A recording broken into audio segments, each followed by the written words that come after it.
acknowledge the presence of our dear colleagues who are joining us today. Present virtually is Senator Christopher Bongo. Siya lang. And I think Senator Bato de la Rosa just stepped out of the room. With the presence of our honorable colleagues, we now declare the presence of a quorum. Ngayon po ay sisimulan natin ang pagtalakay at paghimay sa masalimuot na usapin ng pensyon ng ating military and uniformed personnel or tinatawag na MUP. As far as I know, efforts to rationalize pension, retirement schemes of our uniformed personnel have been included as a priority legislation of the LEDAC as early as the 13th Congress, that is during the 2004-2007. Since then, the fund requirements have ballooned immensely and now require our immediate action. While we recognize the important role and peculiar nature of work of our soldiers, policemen, and women, and uniformed officers being exposed to constant risk and danger, we are also mindful of the enormous burden of the existing pension system to the nation's coffers, especially to the taxpayers, as it is fully funded by the government. Now that we are in the 19th Congress, your Committee on National Defense intends to hear the side and sentiments both of the economic managers and MUP agencies, hopefully to find common ground and consensus, and with your expertise and cooperation, come up with a legislation that is fair and acceptable to all. We have in our agenda this morning two proposed measures. Senate Bill number 284, providing for a unified system for separation, retirement, and pension of the military uniformed personnel services of the Republic of the Philippines, creating the Military Uniformed Personnel Retirement Fund Authority, providing funds therefore and for other purposes, introduced by this representation. And Senate Bill number 1421, strengthening the military uniformed personnel pension system, creating the Military Uniformed Personnel Insurance Fund, amending sections 3 and 24 of Republic Act 8291, and for other purposes, introduced by Senator Ramon Bong Revilla Jr. We look forward to a productive discussion of the issues at hand. And before we proceed, I would like to acknowledge the presence of Senator Bato de la Rosa. At this point, may I call on the COMSEC to please acknowledge our guests and resource persons for the record. Thank you, Mr. Chair. Good morning, everyone. In today's hearing, those present are from the Department of Finance, Yusek Maria Shelo Magno, Yusek Maria Luwalhati Dorotan Cuseco, Ms. Donna Mia Basada, and Ms. Patricia T. Juven. From the Department of Budget and Management, physically present also are Attorney Tricia M. Baran, Attorney Ron Carlo S. Ortalesa. For the Governance Commission for Government-Owned or Controlled Corporations, we have Attorney Michael B. Pabalinas. For the Government Service Insurance Systems, we have Mr. George Onqueco Jr., Attorney Giovanni Lin Quicoy Marin, and Ms. Precious Ann Taliwaga. For the Philippine Coast Guard, we have Coast Guard Vice Admiral Robert N. Patrimonio and Coast Guard Commander Jomel Panes. For the National Mapping and Resource Information Authority, virtually present is Captain Jose T. Arevalo Jr. For the Bureau of Fire Protection, we have Chief Superintendent Jesus Fernandez and Senior Superintendent Bernalita Silagan. For the Philippine National Police, we have Police Brigadier General Ross Alvarado, Police Major General Gerald Corpus. We also have Police Major General Robert T. Rodriguez, Police Major General Jonel Estomo. We have Police Brigadier General Nino David L. Rabaya, Police Brigadier General Bowen Joey Masauding, Police Major General Ronaldo Olay, Police Major General Jonel Estomo, and Colonel Maria Noel Tolentino. For the Armed Forces of the Philippines, we have Brigadier General Romel P. Roldan Paf, From the Department of National Defense, we have Secretary Carlito G. Galvez Jr. Together with him is Yusek Ignacio P. Madriaga and ASEC Eric Lawrence D. Virtually present also is Lieutenant Colonel Juancho Rigor.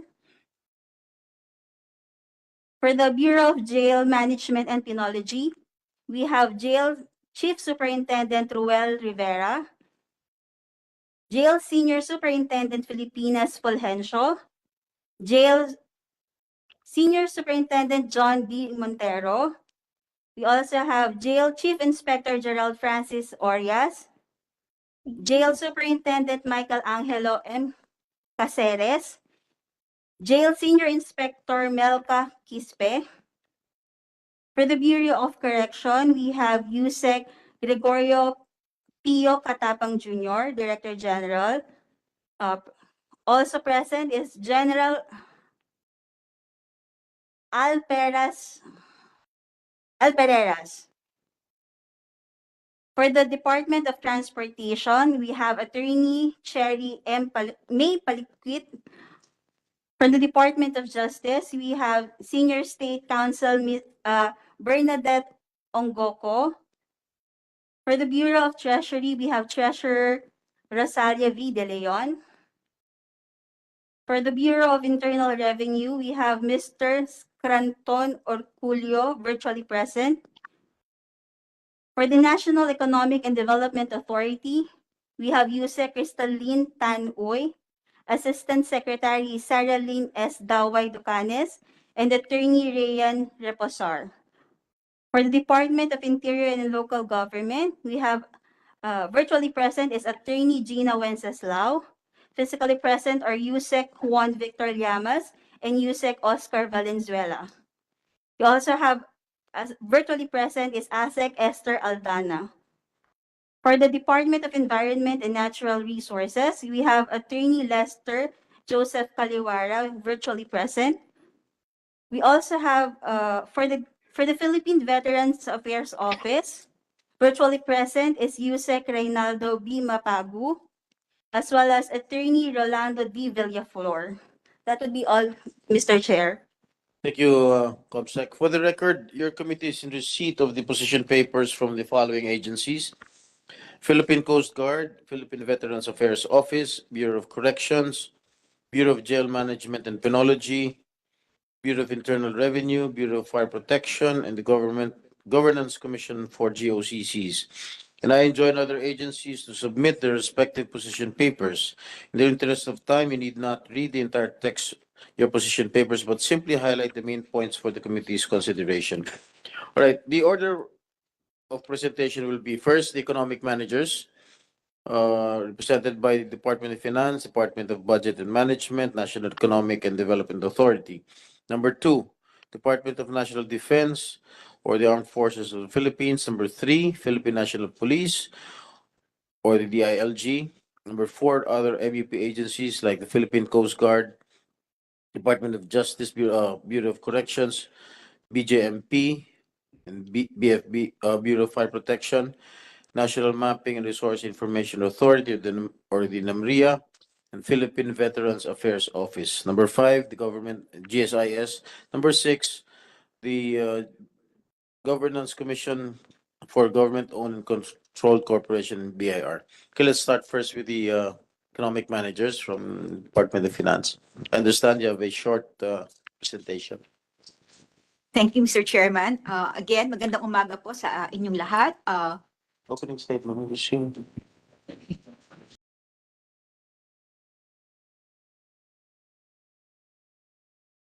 Senator Bongo.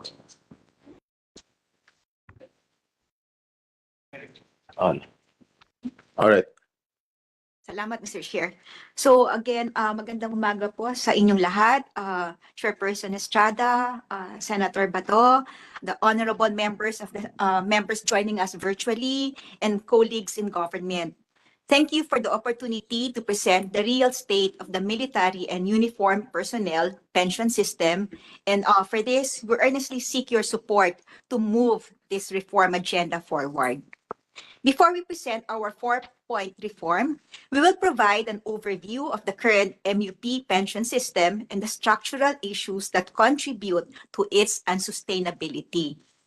The current MUP pension system covers the pension from the Armed Forces of the Philippines, the Philippine National Police, the Bureau of Fire Protection, the Philippine Coast Guard, the Bureau of Corrections, the Bureau of Jail Management and Penology, and the Philippine Public Safety College.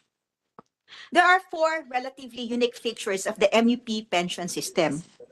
First, the MUP pension system is fully funded by the national government through annual appropriations with no contributions from the personnel. Second, under the current system, the amount of pension is automatically pegged to the current salary of the personnel of similar rank in active service. Third, military and uniformed personnel are automatically granted 1 rank higher upon retirement. Lastly, for our MUPs to be eligible to receive pension, they must render at least 20 years in active service.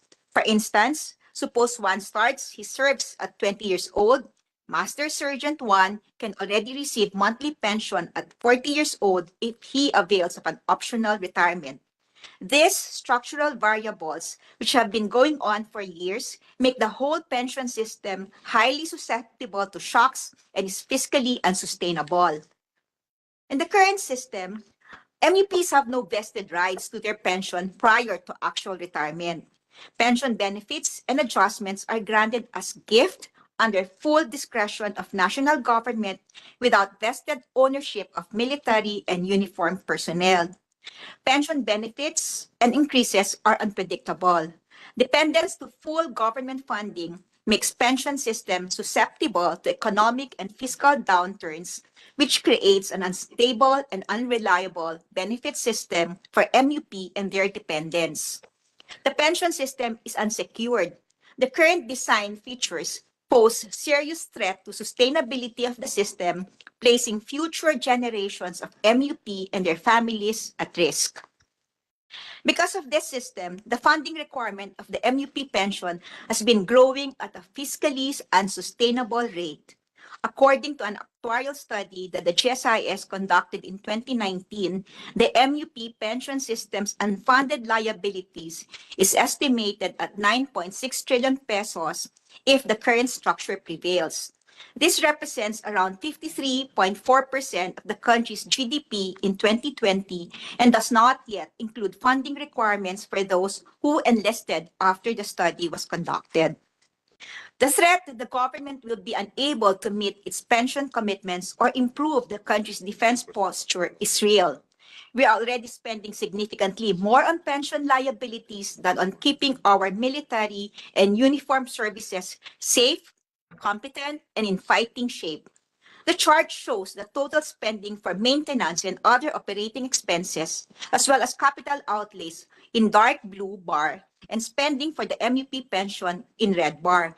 As you can see in 2022, the government spent more for pension than on MOE and capital outlays. Without a reform, based on the initial simulation conducted by the ad hoc committee on the MUP pension system in 2021, the pension spending is projected to increase tremendously in the succeeding years. 214 billion pesos in 2023, 537 billion pesos in 2030, and 1.5 trillion pesos in 2040. Likewise, the effects of borrowing for pension liabilities cascade to succeeding years and are sensitive to higher interest rates. This figure shows the interest expense, the green bar, and unfunded liabilities, the orange bar. As seen in the figure, we are paying approximately 11.5 billion pesos in 2023 just for interest expense. This interest expense will further balloon to 40 billion pesos in 2030 and 171 billion pesos in 2040.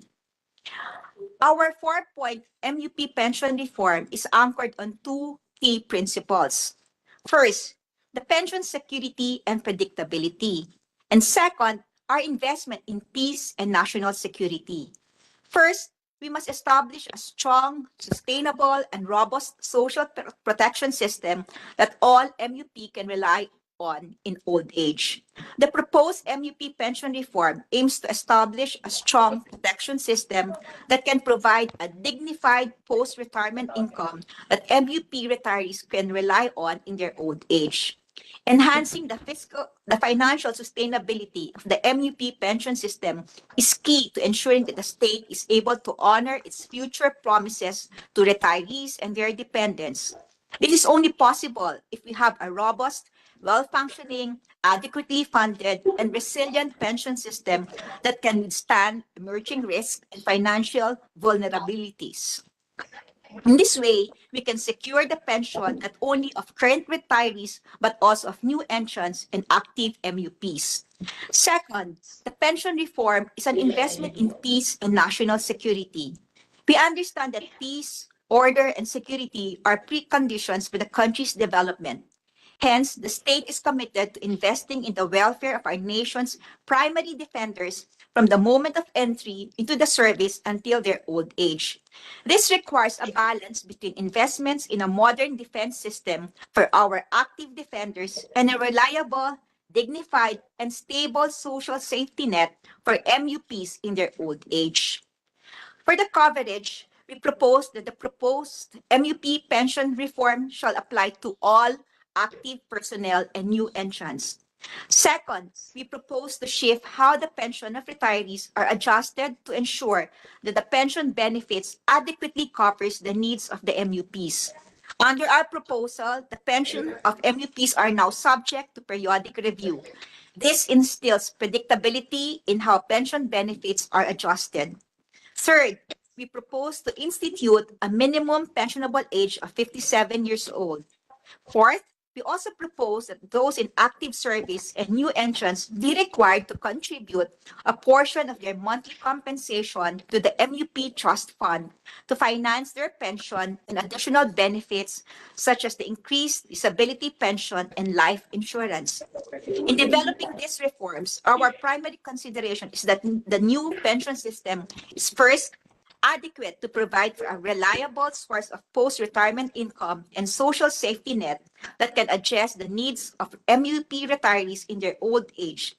Fair, dignified, and reliable, considering the extraordinary risks borne by MUP over the course of their career and the sacrifices they make for the Filipino people.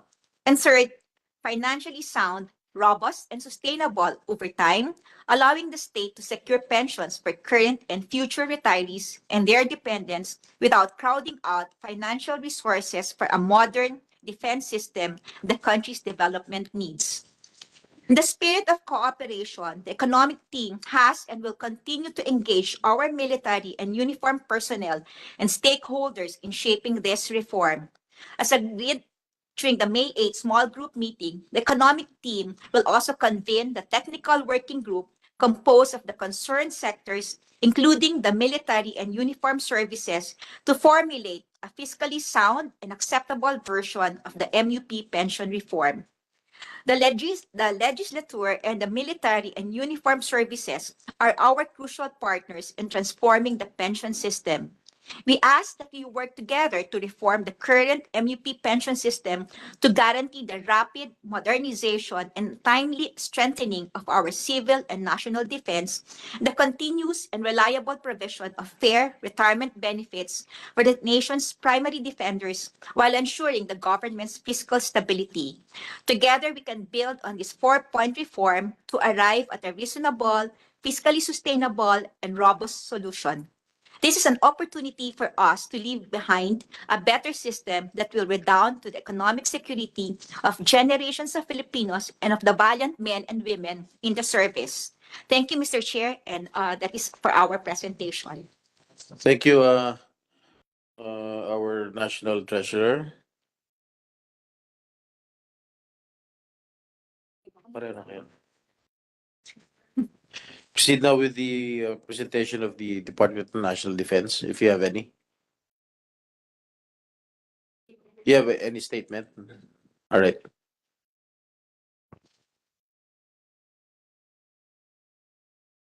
To the Honorable Chairperson of this committee, Senator Jinggoy Estrada, to our Honorable Senators in attendance, Senator Ronald Bato de la Rosa, Senator Bongo, to fellow government officials, magandang umaga po sa ating lahat.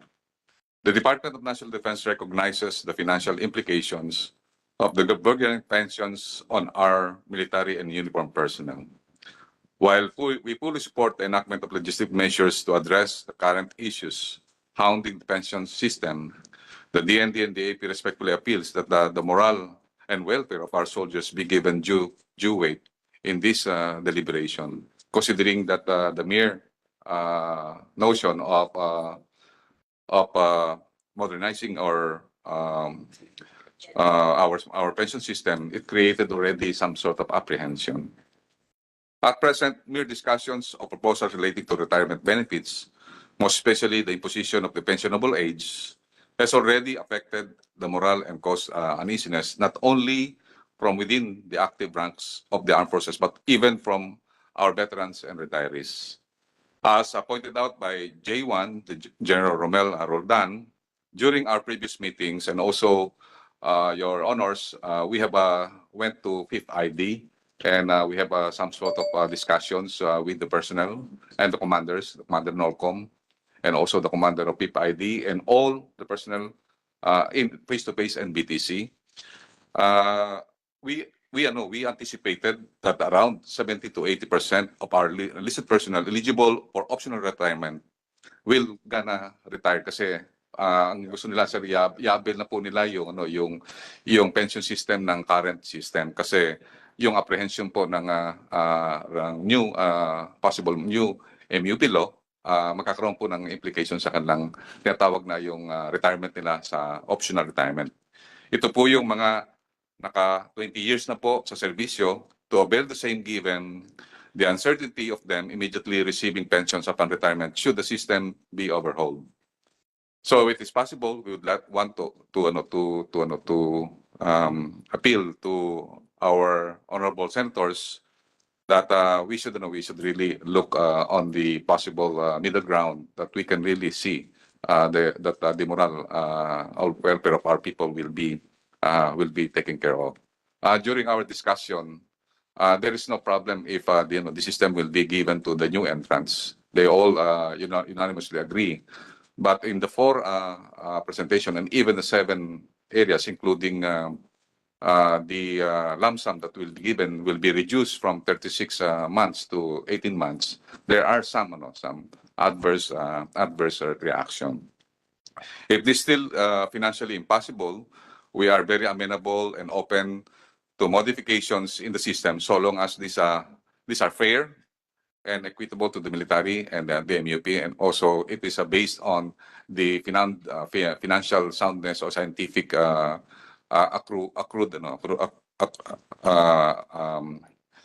actuarial science. The men and women of the armed forces are fully committed to their oath. Our soldiers, airmen, sailors, and marines are always willing and ready to defend our country and protect our people from all threats. The AP continues to obtain the highest approval, satisfaction, and trust rating from the Philippine populace. As the officer in charge of the DND, it is my sacred duty to constantly look out for the troops' welfare, and one of them is the assurance of his modest life upon retirement. In fact, the president also gave a instruction that he is very much concerned on the impact of this MUP on the moral and welfare of our personnel and policemen. And he wanted that there should be a continuous discussion to have the common ground. At the end of the day, ensuring a fair, equitable retirement and pension is the least we can do for the brave men and women of the armed forces of the Philippines who continue to lay their lives on the line protecting the Filipino people and defending the Philippines. For the information of everybody, also the increase of the pay and allowances of the soldiers only come and fully realized in 2019, your honors. Actually, we are very thankful for the previous administration for giving us this opportunity that our pay and allowance have been doubled. With that, maraming salamat po. Thank you, Secretary Galvez, for your opening statement. We proceed now with the Philippine National Police. Do you have any opening statement?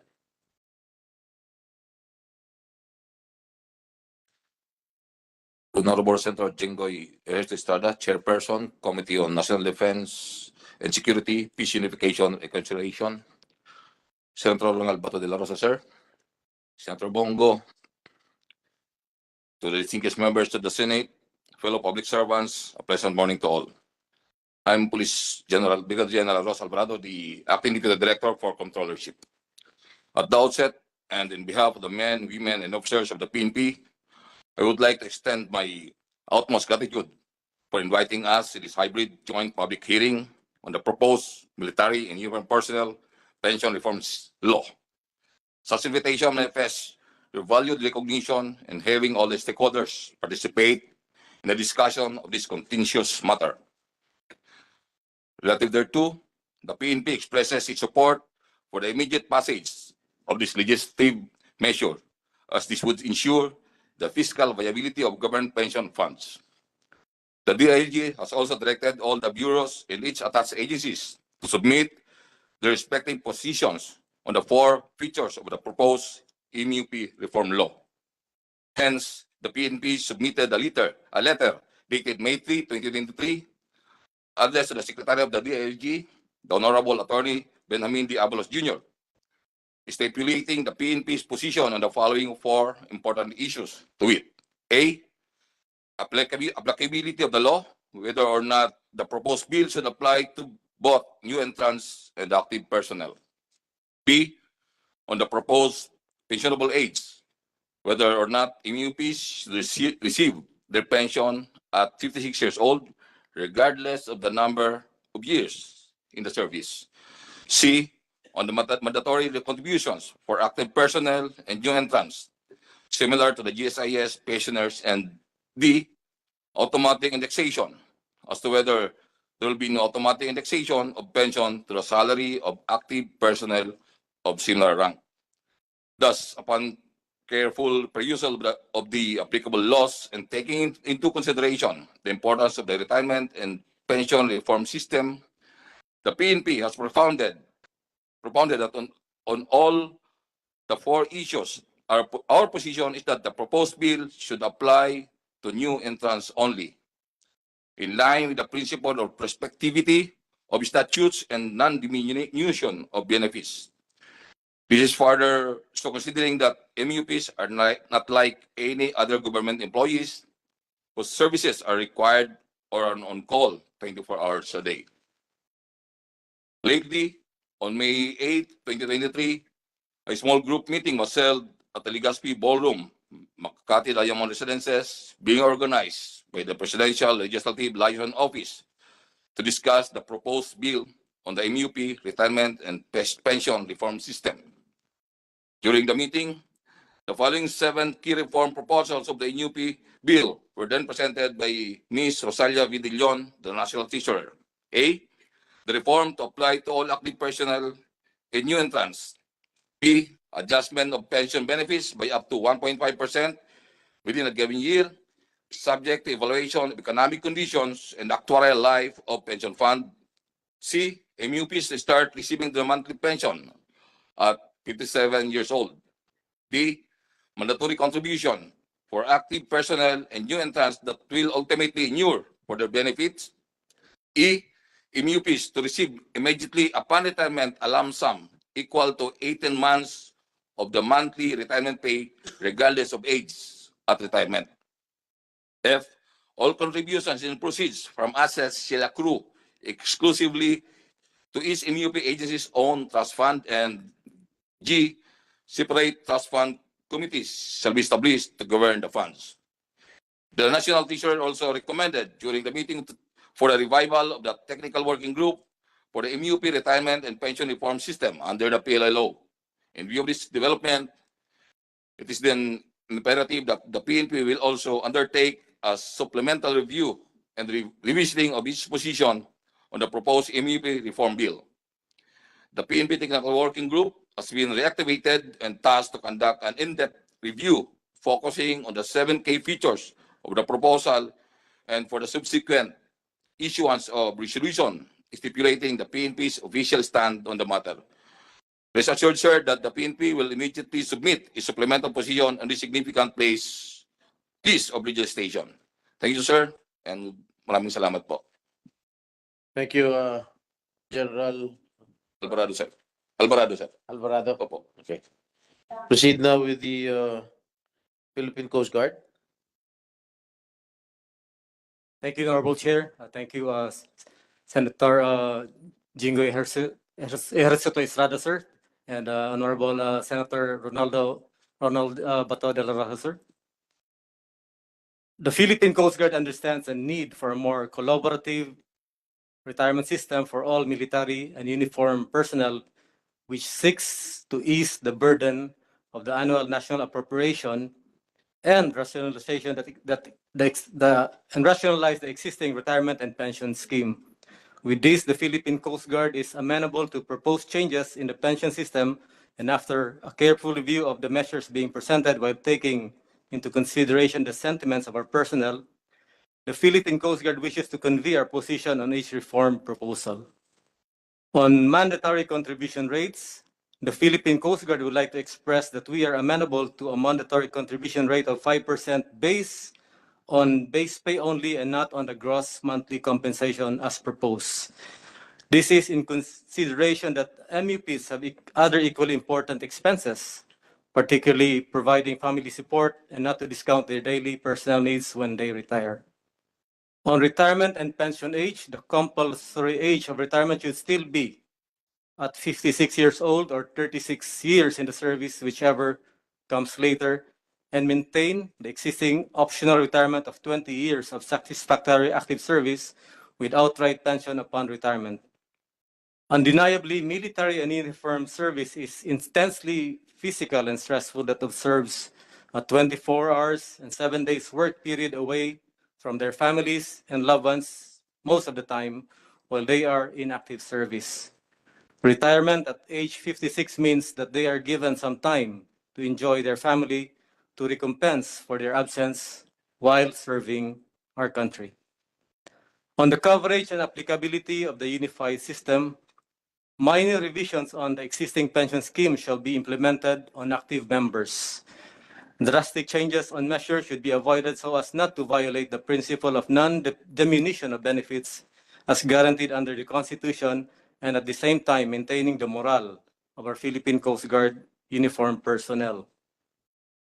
Newly enacted laws should be prospective in nature, hence complete overhaul of the pension system shall be applicable only to new entrants.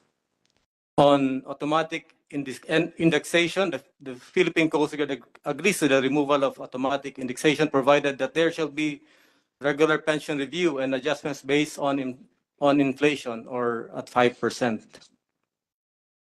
On monthly pension computation, the monthly pension computation shall still be based on the base pay and longevity pay of the grade next higher than the permanent grade last held upon retirement. This will compensate the no automatic indexation scheme and at least give premium to the loyalty and on staying on to serve until retirement in order to attain the full economical utilization of services of well-experienced, highly trained, and mature officers. On the MUP agency's own trust fund, creation of one MUP fund authority for all MUPs, which is composed of all line agencies with concerned uniformed personnel such as the Department of National Defense, the Department of Interior and Local Government, the Department of Justice, and the DOTR. This is to ensure uniformity and cost efficiency. In closing, the men and women of your Philippine Coast Guard understands that change in the retirement system is inevitable. Nevertheless, the Philippine Coast Guard hopes that the above-mentioned position be considered for the benefit of the government at the same time maintaining the morale and welfare of its personnel after retirement. Thank you, Mr. Chair. Thank you, Your Honor. Thank you, Vice Admiral Patrimonio. Are you related to the basketball player? This is under third degree, sir. Thank you. All right.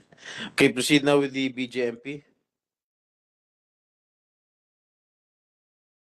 Yeah, to the Honorable Chairman of this committee, Honorable Jingo Estrada, sir, Senator Bato de la Rosa, Senator Bongo, and others present this morning, the Bureau of Jail Management and Penology fully support the proposed bills of the Military Uniform Personnel Reform Pension Bill and seek of its immediate passage with the following recommendation. First, that this bill would be applicable only to new entrants. That the compulsory retirement age of military uniform personnel remains to 56. Then the mandatory contribution be applicable only to new entrants, MUPs only, with this share for the personnel share of 5% and government share of 16% on the first year. On the second year, 7% and 14% consecutively of 9 and 12, or from the monthly compensation. On the fifth, that the previous rule on the payment of retirement pay for voluntary retirement be retained. That the BJMP be given due representation through its chief in the proposed Military and Uniform Personnel Fund Authority Board of Directors. That the retirement for the next higher pay grade for the purposes of retirement pay and benefits be retained for the active military personnel only. With this, we're hoping for your consideration of our recommendation on the Senate bills seeking to provide a unified system for the separation, retirement, and pension of military and uniform personnel. Thank you very much, Mr. Chairman and other senators present. This public hearing for giving us opportunity to present the BJMP's position and comments. Good day po and maraming salamat. Thank you. Superintendent, what's your name again? Ruel Rivera, sir. Ruel Rivera. Yes, sir. Ano yung JC? Ano? Jail Chief Superintendent. Jail. Allergic kasi ako sa jail.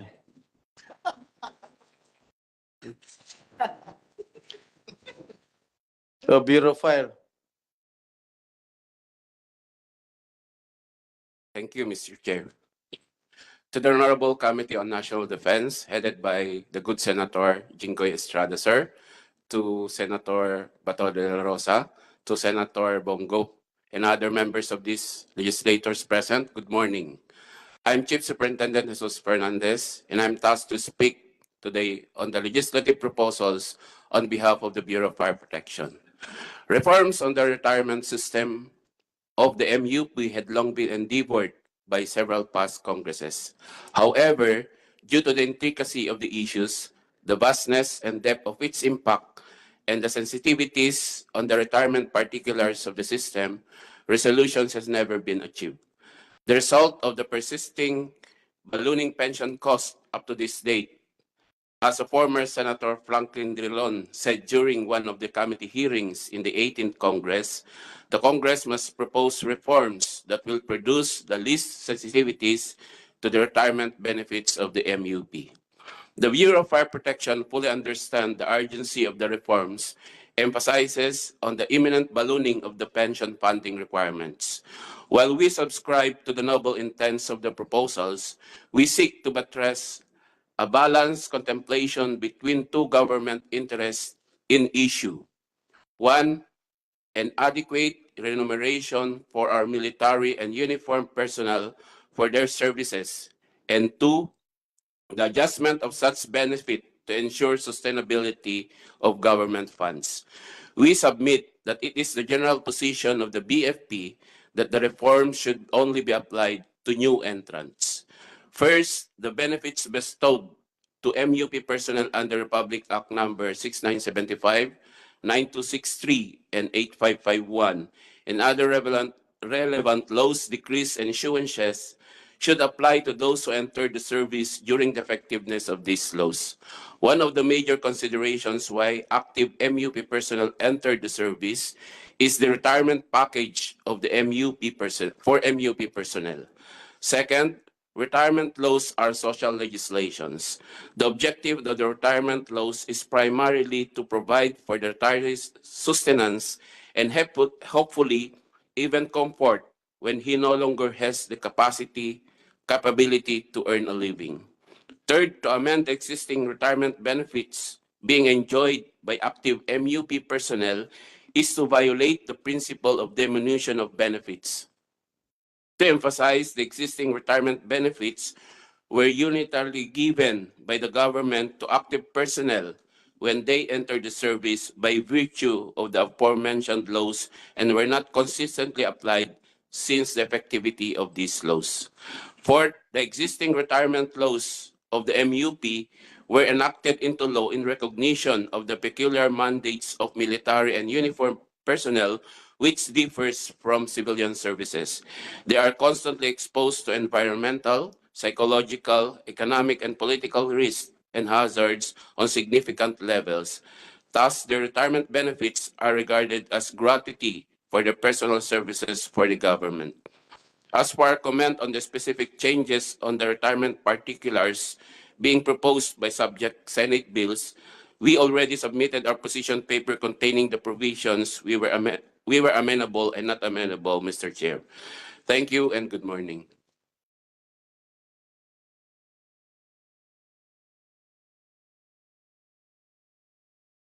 Thank you, Chief Superintendent Fernandez.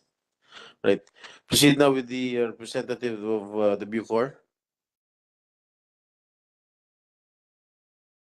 Greetings to our honorable senators, Senator Jinggoy Estrada, Senator Pato de la Rosa, Senator Bongo, and to other government officials present.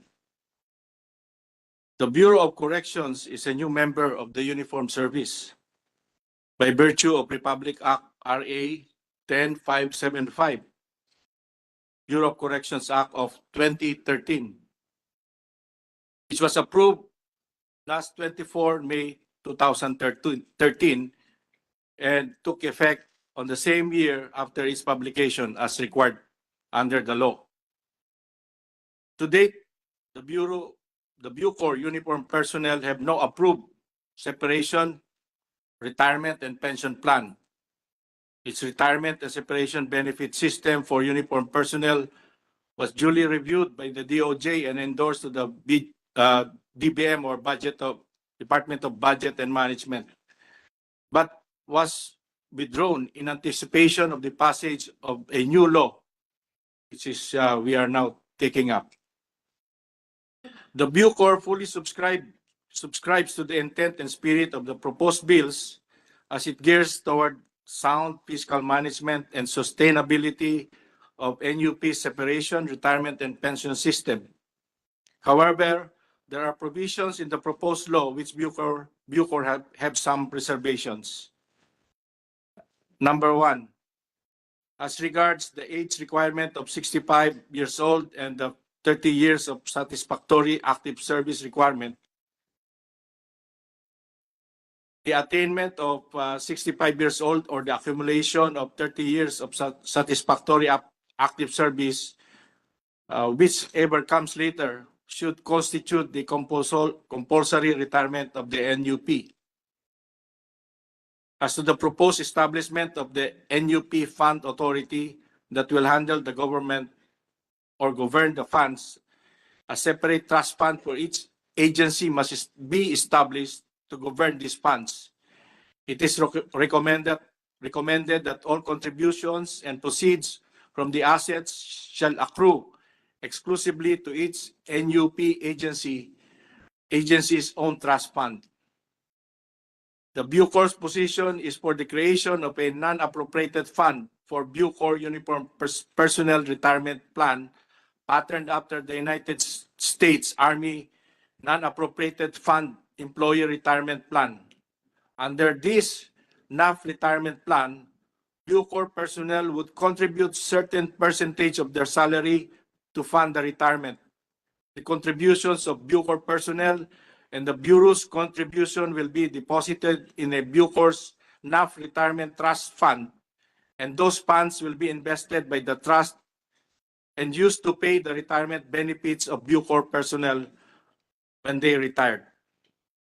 Likewise, there are several land assets of Bucor which are under the exclusive control of the Bucor in accordance with Republic Act 10575 and its implementing rules and regulations.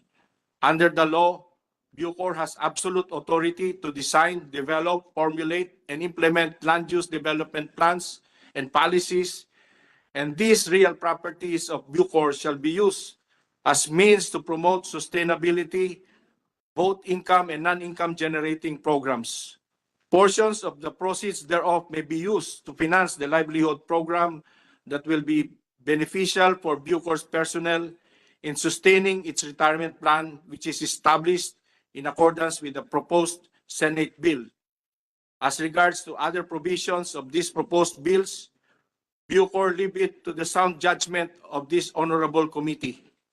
Respectfully submitted for honorable committee's consideration. Thank you, Your Honor. Thank you. Mabasa. General Katapang. Yes, Okay. sir. Proceed now with the Namria. A representative from Namria. Good morning, Mr. Chair. Ano siya? I'm Captain Arevalo from Saan? Namria, Ah, and to all Virtual? the guests.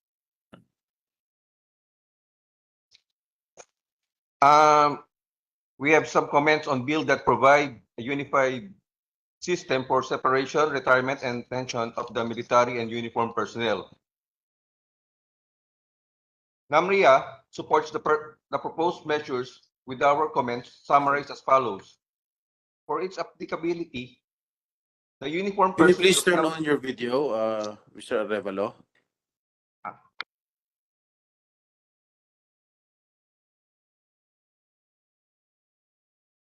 Yan. Okay It's na, sir. okay. Okay na Loob po. mo lang nakikita.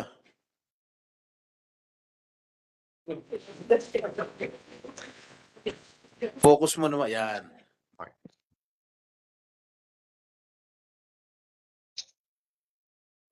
For its applicability, the uniformed personnel of Namria supports the applicability of the new law to new entrants only. We recommend that retired and active personnel continue to be governed by the existing laws prior to the enactment of the new law.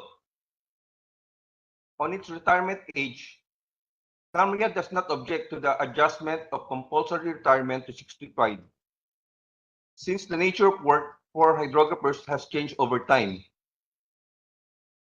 First, wisdoms come with experience. Currently, some officers were sent to attend training, academic courses in government or foreign institution in their senior years. This gives them only a few years to apply what they have learned if they are to retire at 56. Second, the physical requirements of the job have changed. In the past, hydrographer had to carry enormous and heavy equipment. Currently, the equipment has been compact and lighter. The current retirement age for commissioned officers and non-commissioned officers in Namria are 56 for the commissioned officers and 65 for our non-commissioned officers. For our comments for voluntary retirement, Namria supports the proposal to make the retirements to be 60 to the pensionable age. Furthermore, sir, we have the following comments on Senate Bill number 284. In relation to Section 3.A, we recommend that we can replace it in the part of the Namria to the commission and non-commissioned officers of the National Mapping and Resource Information Authority, which assume the functions of the defunct Bureau of Coast and Geodetic Survey, then under the Department of the National Defense. This is our position, Mr. Chair. Thank you very much. Thank you, Mr. Arevalo. Proceed now with the PIVAO, Veterans Affairs Office. Any representative from the veterans? Online, all right. We already you said- answered. Mr. Chairman, Yes, please proceed. to the chairperson, the Honorable Senator Jinggoy Ejercito Estrada, the Honorable Senator Ronald Bato de la Rosa, Honorable Senator Christopher Lawrence Bongo, to all the attendees present in this joint public hearing, a pleasant morning to all of you.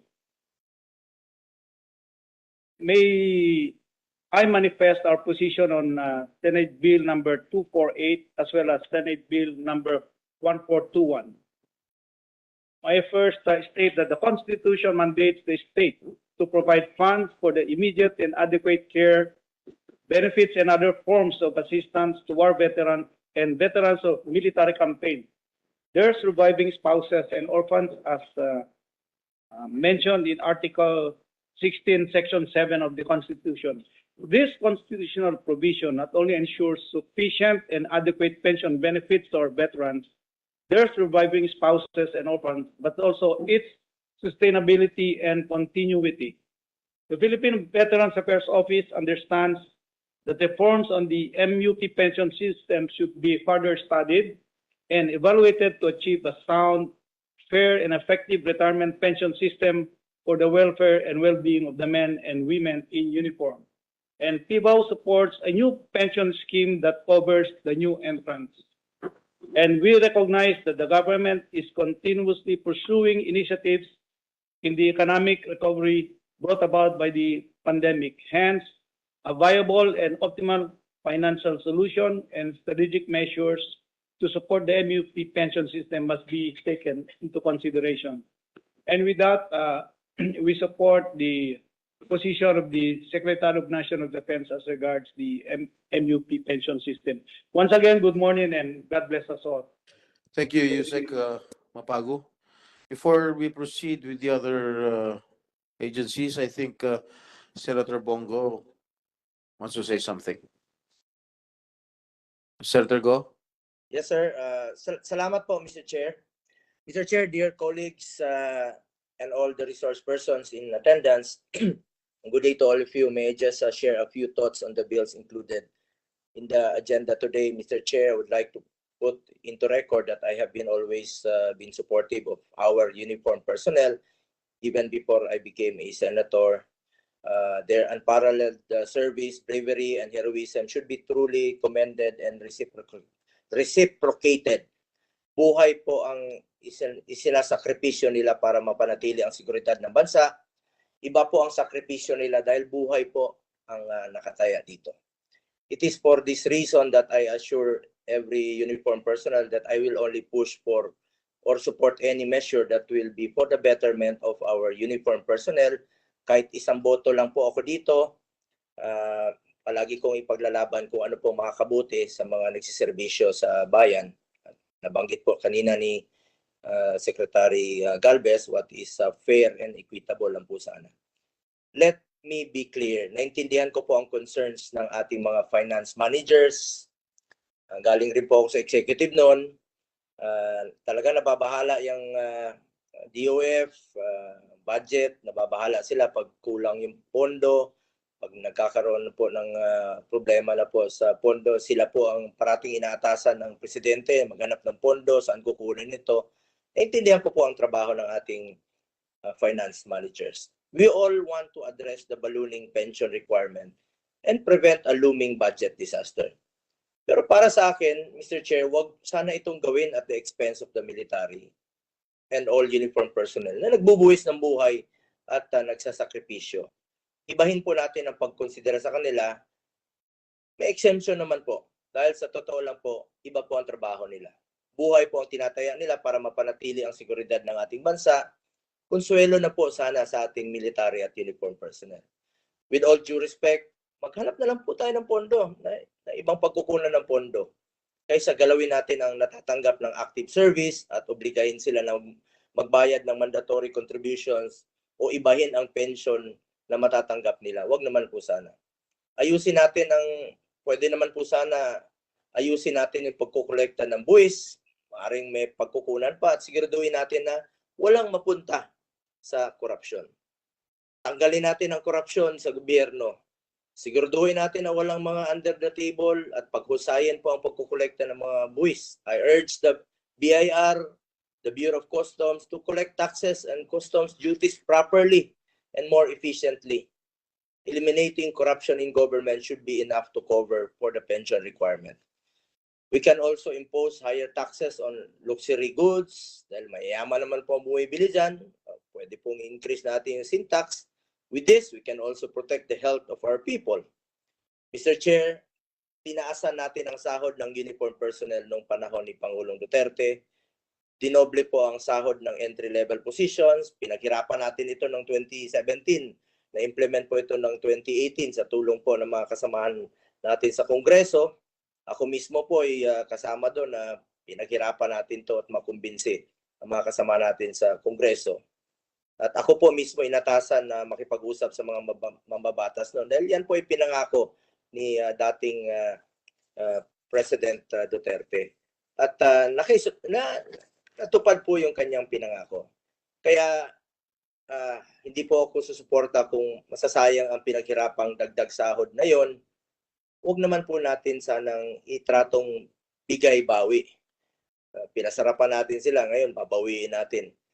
Karamihan sa kanila ay may pinaglaanan na po ng pera. Yung iba dyan, expecting na po sa matatanggap nila once they retire, binigay na natin sa kanila, nakaplano na yan, utang na, nakapag-loan na, nakapag-installment na po para sa future ng kanilang mga anak. Lalong-lalo na po yung mga ordinaryong mga sundalo. Nakaplano na lahat yan. Tapos ngayon, obligahin nating mag-contribute. Huwag naman po sana. Huwag nating baguhin ang sistema sa kalagitnaan. Sa ibang bansa, tulad ng United Kingdom, hindi po nila inobliga na magbigay ng mandatory contribution ng kanilang military. Sa totoo lang po, Mr. Chair, yung iba, pinipili na lang nilang mag-early retirement dahil natatakot sila na baka tamaan sila sa isinusulong na bagong batas. Yun po ang narinig ko. Naapektuhan ang kanilang moral, naapektuhan po ang kanilang peace of mind at maaaring hindi sila makapag-focus dahil sa mga usapin na ito. Kung sakali man pong may gagawing reforma sa pensyon ng military para maiwasan ang pagkakaroon ng financial disaster in the long run, dapat po applicable lang po ito sa new entrants o mga bagong papasok sa military. Dahil ang mga new entrants, alam na nila ang kondisyones, alam na nila ang pinasok nila at alam nila kung anong rules na kanilang susundin. Let us spare the retired and active personnel bilang pagkilala sa sakripisyo na ginawa at ginagawa nila para sa bayan. Konsuelo na po nga para sa kanila yon. Ako po ang unang tututol kung mababawasan o maapektuhan ang mga benepisyo ng uniform personnel at retirees. Ibigay po natin parati kung ano po ang dapat para sa kanila. Lalo na po sa mga uniform personnel nating nagbubuwis ng buhay para tayo ay mabuhay ng ligtas at matiwasay. Yun po ang aking parating stand at palagi kong ipaglalaban ang karapatan ng ating mga military at uniform personnel. Katulad po ng mga healthcare workers benefits noon. Nagsalita po ako sa Senado dahil delayed po ang kanilang natatanggap na COVID-19 death and sickness benefits. Matagal po nila natanggap, nga dapat po ihatid nga sa mga bahay nila yung mga benefits nila dahil nagluluksa yung mga namamatayan. So ibigay natin what is due to them. Rest assured that I will only push and support measures that will be for the betterment of the military and uniform personnel at lahat po ng kawani ng gobyerno na nagsiservisyo po sa bayan. Tulad noon, sa panahon ni Pangulong Duterte, full support po ako sa military. And until now po, dito lang po kami. I appeal to our executive agencies and to this committee to study and evaluate the proposals carefully. I believe our very able chairman, Senator Jingo Estrada, and of course kay Senator Bato de la Rosa, naintindihan po niya ang sitwasyon ng ating mga uniform personnel, will do, kay Senator Jinggoy, our chairman, will do his best to find balance in this and will consider the welfare and livelihood of our men and women in uniform. Maraming salamat po, Mr. Chairman. Maraming salamat, Senator Bongo. Saan po ninyo, gagawin po natin lahat ng ating magagawa and we will have to strike a balance between the MUPs. May bigay natin lahat and but we also have to avoid fiscal collapse ito sa ating gobyerno. Can you proceed now with the GSIS? Any rep? Any representative from GSIS? Wala? GCG, Governance Commission for Government Owned and Controlled Corporation. Huh? Okay. All right. You have any opening statement? Mr. Ongkeko? Sir, may we call on our legal counsel for Who? legal counsel? All right. Any opening statement? Do you have any opening statement?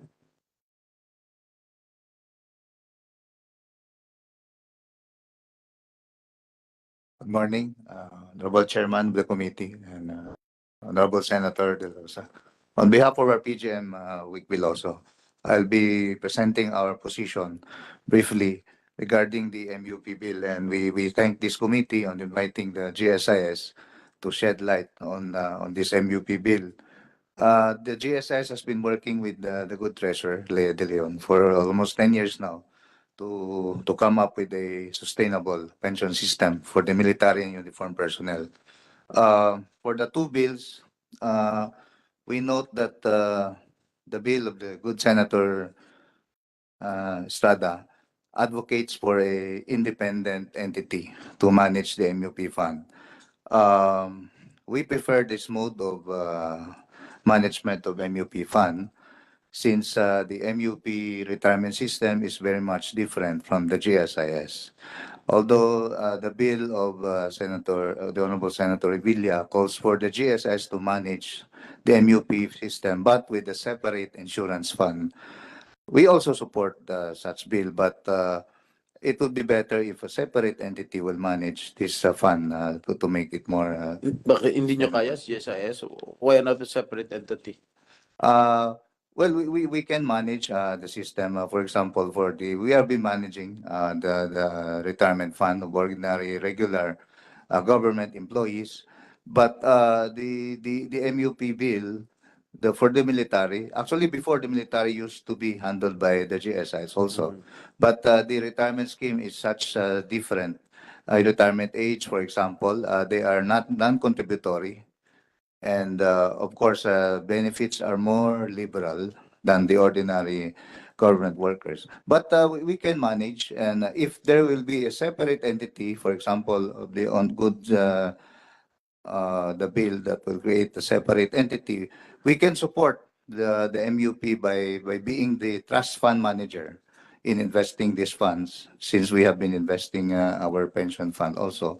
So these are just our comments on the MUP bill, and we also support that the MUP bill should be contributory, and hopefully it should not be commingled with the GSIS fund also. So these are just some of the basic comments, and we will submit the detailed comments of the GSIS to this committee. Yan. Thank you, Attorney Lucio.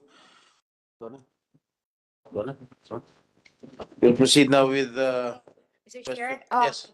just to clarify what we're hearing now from GSIS, I think in our discussions also with the President and General Manager, GSIS will be the one administering the fund for the military. So it will be separate from the fund, the pension fund that they are now also managing for the civil servants. So I think they are amenable to administer the fund. Thank you very much. Okay, Senator Bato, you have the floor to ask questions. Thank you, Mr. Chairman. To to the Bureau of Treasury, Ma'am Rosalia De Leon, ma'am. Yung present mo kanina na yung where are we now? Pwede bang paki-plus uli yun? Yung presentation ng Treasury?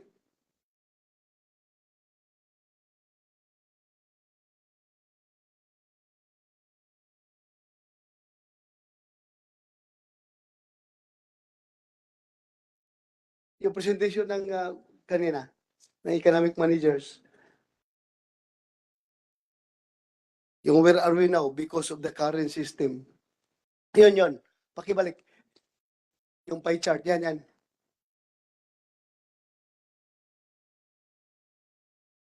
Yung pie chart, yan. Hindi pala pie chart yan. Parang, ano yan siya? Parang, ma'am, yung sinabi mo dito, 53% of the 2020 GDP ay ito yung mga unfunded na liabilities of the MUP pension system. Ayan po. Anong coverage nito? Lahat ito po kasi sir, di ba, hindi nga po nagko-contribute ngayon. In terms of period Ah, coverage. Ito po yung database na ginamit lang po noong 2019. So ngayon po, kaya po we're updating the study kasi mas marami na po tayong mga pumasok sa military. Of course, meron din po lumabas, pero we're starting to update how much na po yung unfunded liabilities na nga po as of 2022. So we're now asking for the data from our MUP on yung mga personnel po niya so we can again recompute in terms of the unfunded liabilities. Unfunded. When you say unfunded, hindi pa napunduhan. Oh, kasi sir, wala naman talagang pondo dahil wala nga contribution, di ba? So lahat po 'yan pag lahat po ng that's based on yung sinasabi na close group. So lahat po ng mga nandito ngayon po members po ng military, pag nag-retire po sila, so present value po 'yon, how much po in 2019 yung value ng pension liabilities ng national government. Kasi lahat po 'yon popondohan dapat ng national government. Kasi yung tingnan mo yung comparison mo dito 2020. It is understandable na mababa yung GDP natin 2020 because of the pandemic. Why not compare it with the 2021 or 2022 na mas malaki ang GDP para hindi lumalabas na ganito ka laki yung kinakain ng ating unfunded. Opo, kaya nga sir, ang ginagawa po ngayon, ina-update po yung study. Kasi nga po, in 2019, baka mas konti pa po yung population ng ating mga MUP. Siyempre, so, mas marami na po nadagdag, but at the same time, Kasi I don't see the relationship between the two. Kung yung anong year ang coverage nito, period of year, yung period na unfunded, anong year unfunded ito. Tapos ikumpara mo sa 2020 GDP. Para pang we are trying to paint a very grim scenario here na talagang kasalanan na ng MUP na ganito kalaki yung please, I'm not accusing you of propaganda against the MUP, ha? Kasi parang nakikita ko, sobra naman ito. GDP, 50% of the GDP goes to the, parang kinakain lang ng mga MUP.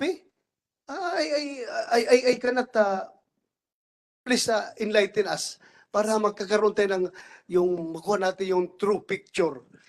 Kasi, if you want to, it's very difficult to compare apples and tomatoes. Yes, sir. Bali po, sir, yung 9.3 trillion po is the estimate. Bali po kung magre-retire po lahat ng naka-enroll natin sa military, noong 2019, ito po yung budget na kakailanganin ng gobyerno para bayaran yung retirement nila. Yun pong slide na to is just for the purpose of showing kung gaano kalaki yung 9.3 trillion. Sa next slide po, in terms of the total budget. 9.6 trillion. 9.6 trillion po. Sa next slide po, dito po makikita natin naman yung proportion. Ito po yung estimated na kung magre-retire yung mga tao every year, pinroject po natin, ito po yung magiging total share nila sa budget with respect to PS versus MOOE and capital outlay. May isa pong study ang CPBRD ng House. In-estimate din po nila yung total impact po ng annual budget para sa pension. Doon muna tayo. Huwag muna tayo magpunta sa ibang kuan. Yan lang, paki-explain Yes, sir. Ang purpose po ng slide na to ay ipakita kung gaano kalaki yung 9.6 trillion sa total budget. Kasi yun po ay... You mean to say in 1 year, 9.7 trillion ang no, sir. allocated? No, sir. That's unfunded? No, sir. No, sir. That's not the annual allocation po for pension. That's the... Kaya nga, tinatanong ko yung coverage. Sige nga, bigyan ako. Kasi mahirap yung i-compare mo itong isang year lang na GDP, tapos i-compare mo doon sa unfunded na since time immemorial. So, there's no point of comparison. Actually, if we compare po sa annual budget, based sa study po ng CPBRD, they looked at the budget from 2012 to 2015. On average, for example, for the DND, the budget for the pension is about 62% of their total budget. For the PNP, that's 36.8% of the DILG's budget. This is for an average po from 2012 to 2015. That's before the pandemic.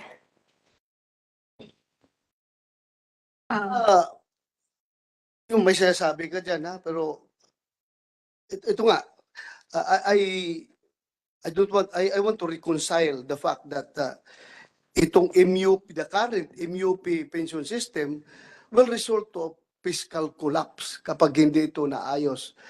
Kasi take for example, the 2023 national budget. Nakalagay dito ang nakalaan for MUP is only sa pension gratuity, ha?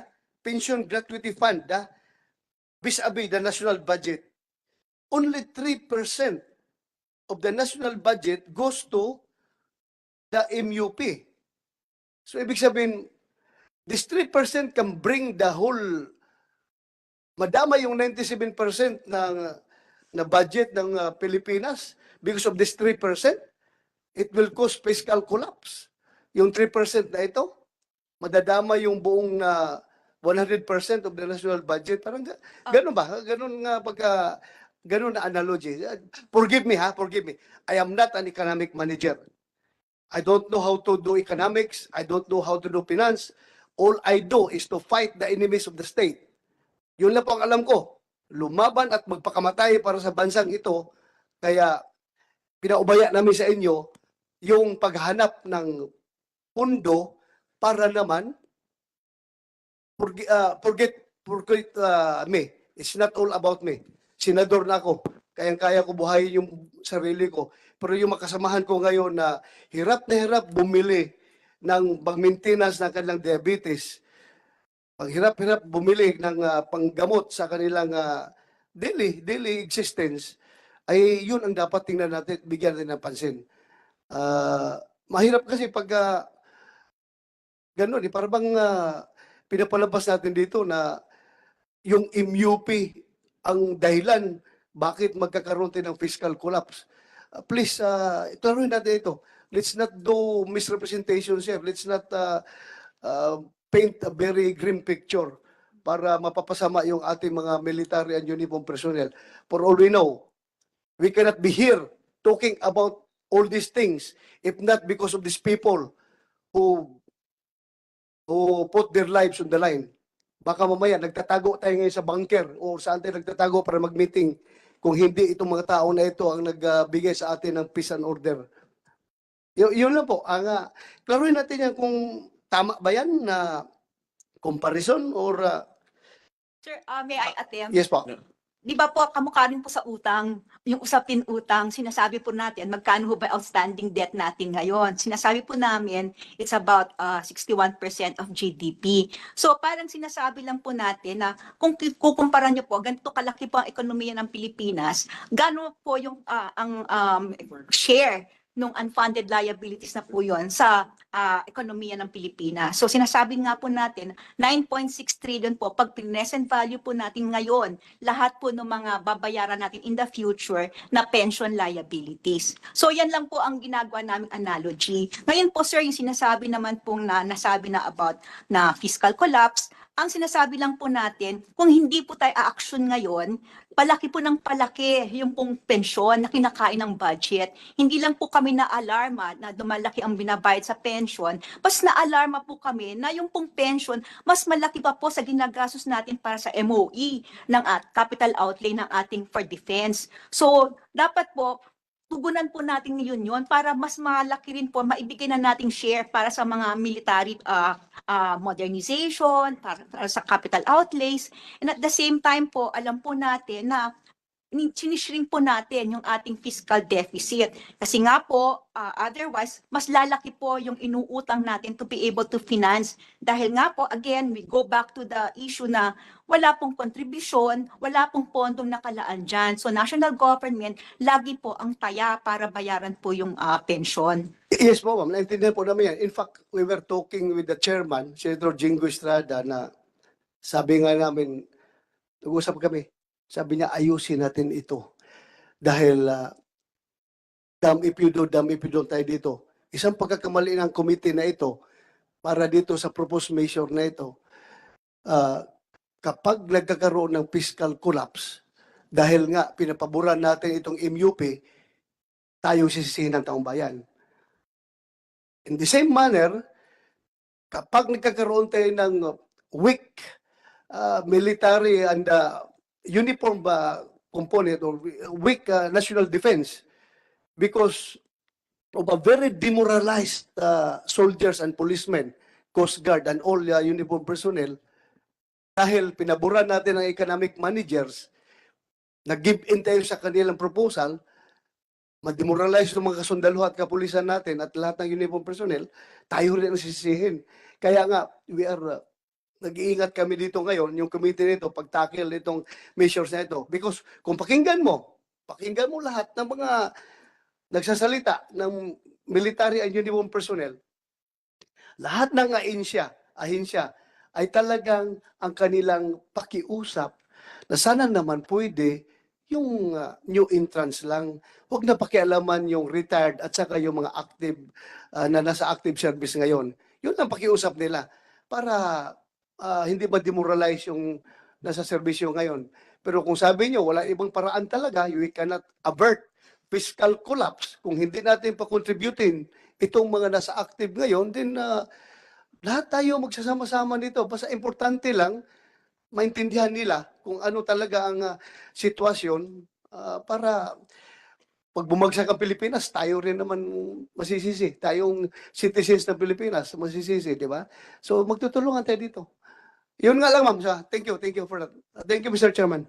Thank you, Senator Bato. Yung sa retired, hindi naman natin gagalawin. Safe ka doon. Bato. Okay, yung bill ko, yung SB 284, it only is applicable to the new entrants, no? But if you think furthermore, you cannot stop the bleeding. Am I correct? So we have to kailan pa tayo mag-isip ng paraan to stop the bleeding. Anyway, we talked earlier at sabi ang isa sa mga proposals is to let the active personnel contribute, no? Pwede, can you explain to this committee kung paano sila mag-contribute, kung ilan yung makakaltas sa kanila, and if it is acceptable to all MUPs? Sir, yun na pong, unang-una sir, I think, napag-usapan, meron ho nagkaroon ng small group dahil nga rin po, napag-utos ni Presidente na with Secretary Galvez, saka po dun sa kay Secretary Balos noon, na magkonsulta po with the MUP, which we did. Kaya nga po, under the auspices po ng PLLO, nagkaroon po kami ng small group meeting. So doon po, paninisenta na naman po namin ang aming proposed reforms. And at the same time, dininig rin po namin yung mga counter proposals ng mga different services. For the record, pwede nyo sigurong explain ngayon Yung lahat yung mga pinag-usapan? Sir, yung pong unang-una, well, sir, basically wala naman pong napag-agrihan. Doon napag-agrihan po, we will reconvene yung pong technical working group para mas masabi po nila mga concrete, mga detalye ng mga proposal nila. Doon po based on the 4 areas that we also already are looking into. So, unang-una po sa contribution, ang proposal na po nga namin, yung pong staggered, dahan-dahan, based dun po sa capacity to pay ng ating mga MUP. So ang starting line po, naging 579. Yung pong 9, para na rin po sa ating kamukha po nating lahat, tayo pong lahat, yung sa civil servants po, we are contributing 9%. No, of our salary po dun sa pension. And then, si government po, meron rin po siyang counterpart na 12%. Para ang total po na napupunta doon sa pondo is about 21%. So, we're starting with 5% for the military. So, hindi po isang baksakan. So, after 3 years, we now increase to 7% and then another 3 years. 5% of the base pay? Opo. So, pwede po. Doon sa new entrants, So, 5%. ganun din po mangyayari pare-pareho. Bakit? Pwede na siguro 9% kagad sa new entrants. Sir, yun po kasi yun ng depende po kung papayag po sila. O pwede daw sir sa AFP. So Sa police? Payag kayo sa new entrance? Yung entrance. Ha? New entrance. 9% kagad?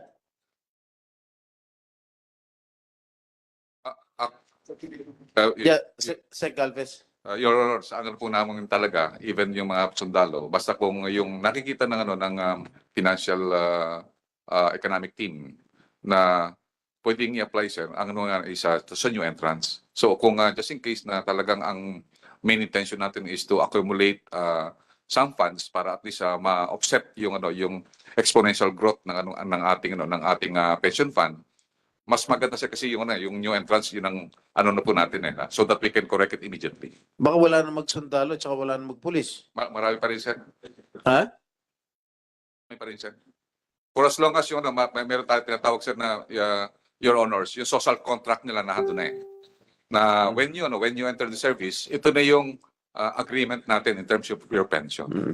What about the sa Coast Guard, walang sa new entrance?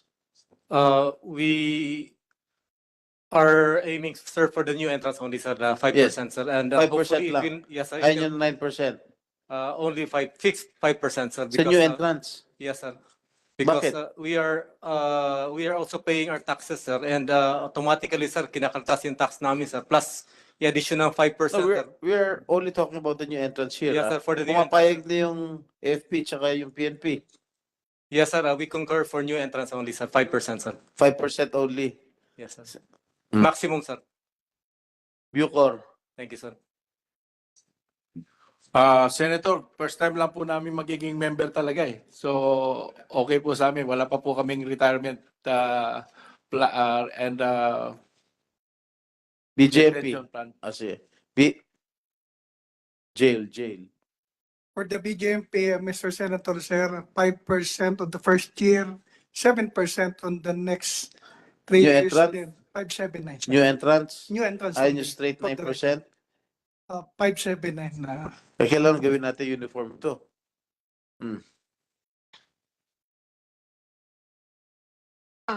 So sir, pangalawa po yung yung pong indexation. So meron din pong proposal dito po ang AFP. So mas mabuti po siguro sir marinig na lang natin kay Secretary Galvez para mas ano po yung pinopropose nila. Regarding indexation, Po. yan ang pinaka Sir, the Pensions indexation na is a lahat. very sensitive issue. sensitive. Bali talaga lalo na po sa ating mga retirees at saka mga pensioners. Sa ngayon po, we have more or less 134,735 pensioners. And we are so happy na yung nagkaroon ng indexation. If you look at the history of the salary of the soldiers, napakababa po talaga. It's only during the 2019 at saka ngayon na talagang nadoble po yung sweldo natin. Pero for your information, sir, when I was still a soldier, nung second lieutenant, 735 lang po ang sweldo ko po nun. And then also 120. Noong 2019, dumoble sweldo. Yes, sir. At saka kung tutusin, sir, para malaman din ng publiko na yung benefit na nakukuha ng sundalo ngayon, gumanda lang po 2019. Actually, yung previous years, yung mga veterans po natin at saka po yung mga pensioners po natin, napakaliit po talaga ng best pay po nila. So kung hindi po nag-index na sa ngayon, hindi po talaga makakaabot sa inflation yung kanilang mga sweldo. Kung tutusin natin yung mga 2015 or 2010 na best pay, napakababa po, especially po kahit na yung officer. Hindi So if makakaya. we remove the indexation aspect, maraming magrereklamo. Yung po ang isa po na pinaka sa lahat po ng pinuntahan namin, even yung sa lahat sa 5th division, ang po nila is a new entrance ang indexation. But one strategy that we can have is para mas tumaas yung sweldo ng active is doon po sa mga tinatawag nating mga allowances. Yung best pay maybe talagang gagawin natin incremental based doon sa na lang po sa inflation. So yun po ang nakita natin ng strategy na we can really see na tataas pa rin sweldo ng sundalo but more on the allowances. Senator Bato? Yes, Mr. Chairman. Kasi pinag-aralan na yan noon ng mga ninuno namin sa Armed Forces of the Philippines kung bakit nagkakaroon ng indexation. That is to offset the inflation rate. Kasi ang reason kung bakit tumaas ang sweldo ng active na sundalo is because of the inflation. Hindi na kaya mag-cope up na sweldo nila ngayon yung cost of prices, cost of living, kaya tinaas ang sweldo. So, kung iiwan mo itong mga retirees, parang pinabayaan mo lang itong mamatay na hindi na sila rin mabubuhay dahil hindi mo sila in-index. So, pag nag-increase ang sweldo dito sa active, increase din konti itong sa retirees dahil nga pareho lang naman sila kumakain, pareho sila nangangailangan ng gamot. So, in fact, mas marami pa ang kailangan itong mga retirees dahil nga mas matatanda na ito at maraming sakit na hinaharap. So, yan ang rason bakit nagkakaroon ng indexation. Pero yung proposal ni SND na para hindi madamay sa increase itong mga retiree, instead na increase ng sweldo, allowances na lang ang increase doon sa mga active service, then I think it serves the point. It solves the problem. Kapag ganun ang gagawin natin, wala. Hindi na magreklamo yung mga retirees eh. Kasi wala naman silang allowances. Pension naman lang tinatanggap nila. So, nag-increase ang allowance ng mga active, hindi mo rin pwede humingi ng additional allowance yung mga retired. Hindi sa iniisahan natin yung mga retired, ha? Pero sa legal lang tayo. Kung hanggang saan tayo. Hanggang legal tayo. So, yun lang, Mr. Chair. Salamat. Thank you. Ma'am Rosalia. Yeah. Sir, susunod po, yung sa pensionable age. Kasi nga po ngayon, after 20 years of service, pwede na mag-retire and you get your pension. So, ang sinasabi po, ang proposal namin, yung pensionable age would be 57. Dati po 56 yon, pero pinag na po namin ngayon doon sa AFP na magiging 57 years po yung pensionable Because of age. the new bill that was Opo. passed. But it hasn't been signed yet by the President, no? Hindi pa. Not yet po. Pero, sir, naintindihan naman po namin na kailangan na, sinasabi po, merong kapital. Sort of, para po they can start anew, magkaroon po ng livelihood, magkaroon po ng kinabuhayan. So, nagbibigay po kami ngayon ng 18 months lump sum. But on the other hand, nasabi na rin po ng AFP, right now, ang practice po nila 36 months. So, medyo may reduction po doon. So, pwede pong pag-aralan ano po yung magiging compromise namin na in terms of that lump sum na para meron pong pantawid before, para pag nag-reach po silang 57, magiging pensionable po sila. Pero meron din po suggestion si Secretary Galvez doon. Mr. Chairman, Your Honors, actually, sir, kung titingnan sir natin, sir, yung very contentious na when we discuss this to the 5th Division, when we went there last Saturday, talaga sir, ang pinaka-contentious issue is yung pensionable age. And also, during our presentation to the President, the pensionable age is some sort of very abrupt yung kanyang tinatawag nating kanyang adjustments. Number one, yung ating mga sundalo na pagka 20 years, nag-avail siya ng optional retirement. Ang ano niya po is 36 months na lump sum makukuha niya, and then after 3 years makukuha niya yung complete amount ng pension niya na allowable sa kanya. And considering kung babaguhin po natin kagad yun, parang mangyayari maka-cut off natin yung livelihood ng ating mga sundalo, kasi normally kaya sila pumasok ng sundalo is yun nga, may mga magandang tayo ng mga pensions. At the same time, during this time na mga 20 years sila service, malalaki na po yung anak nila eh. So saan po sila kukuha ng pang-aaral po ng mga anak nila? At saka ang mangyayari pa po niyan is pagka po hindi po natin naalagaan itong mga sundalo na nag-optional retire, nakita natin yung sa Digamo case, nakita natin meron tayong social problem in terms na pagka nawala po yung pension po na yon. So that's why ang recommendation po namin is magkaroon po ng consultation to the President. We recommended to the President na magkaroon ng thorough discussions para makita po natin yung sentiments ng mga tao. Ang anong pangalan namin, actually, we have, you see, si Major General Pasha, he came from PIGAB. He knows yung possibility na talagang nagkakaroon ng tinatawag natin yung financial system natin, merong magkakaroon po ng tinatawag nating financial problem, yung tinatawag na financial restrictive space. So ang recommendation namin, actually nung kinausap namin yung mga tao, as much possible, sabi nga namin, bearing on their patriotic fervor, na wag na kayo mag-optional retirement, dire-diretso na kayo sa sa compulsory retirement nyo, para at least yung serbisyo natin dire-diretso, at matulungan din natin ng gobyerno na ma-burden yung mga natin sa optional retirement. In fact, Your Honors, nakita namin yung ganong mga sentiment na mga sundalo, favorably kinikonsider na. In fact, nakita nga namin bumaba yung natin, yung mga retirement natin sa yung ating retirees from 2021, 138,552 po ang ating retirees. Noong 2022 bumaba po ito, naging 136,345,000. Ngayong March ng 2023, bumaba pa ulit ng 134,735. Meaning, mukhang nababawasan natin yung mga nag-optional retirement. At talagang nakita natin dahil nagdoble po yung sweldo ng mga sundalo, minarapat na nila na mas maganda na ma-maintain na nila yung kanilang status as soldiers na itagpos na po nila hanggang sa compulsory retirement nila.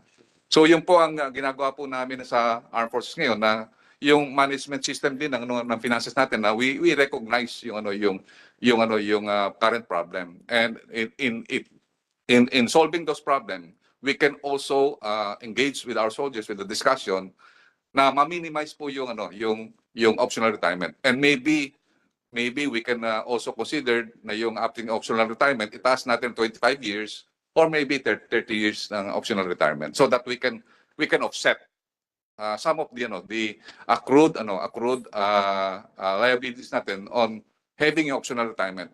Your Honors, medyo mahirap kasi sa optional retirement, hindi natin napoprogram. Kasi yung optional retirement is only yun ang medyo decision ng sundalo yun eh. So yun din ang medyo mahirap, kasi yung variable, pagka once hindi natin na-determine, predetermine, hindi natin na-forecast. For example, ngayong year na malalaman nila na babaguhin yung law, maybe marami po mag-optional retirement ngayong year or next year. So yun ang nakikita namin, na 70% of those having yung qualified to have yung 20 years, ang na-anticipate namin, forecast namin, 70% of those who have 20 years already will be option to retire this year or maybe before the enactment of the new law. So yun po ang nakita po namin doon sa pensionable age. Pensionable age is the most controversial among the soldiers. You still have anything to say? Lang po, yung pong one rank higher, pag nag-retire po sila, they do not retire yung pong whatever is their current rank. So they are promoted one rank higher. So ang proposal po namin na if they retire at the current rank po nila.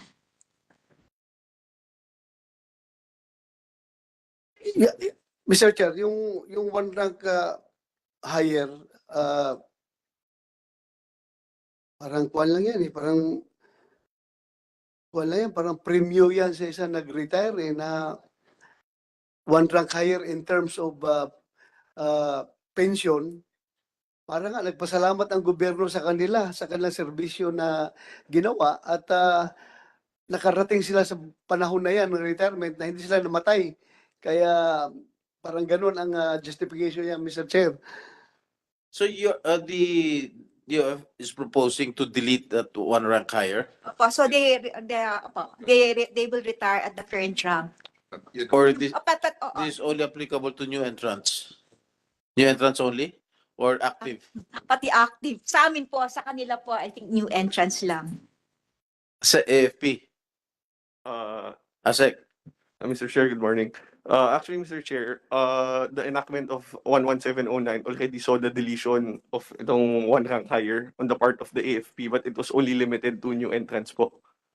So, ang tanging apela lang po namin is for the active service to still benefit from itong one rank higher po. So, yung position ng AFP is only for the new entrants. And the position ng DOF, including the active military personnel.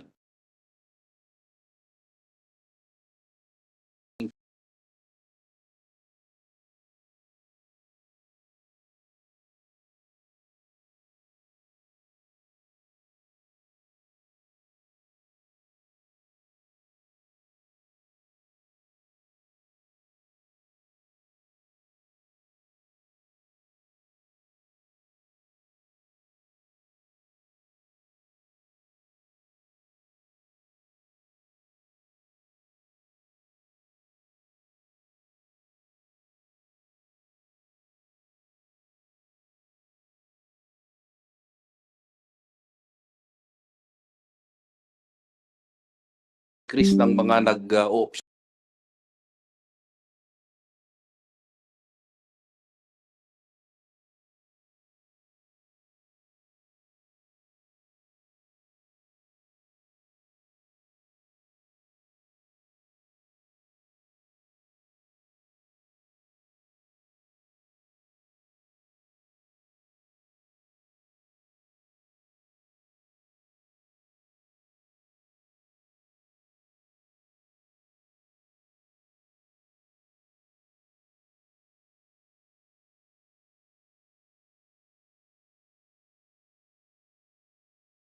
optional na sir from our rank.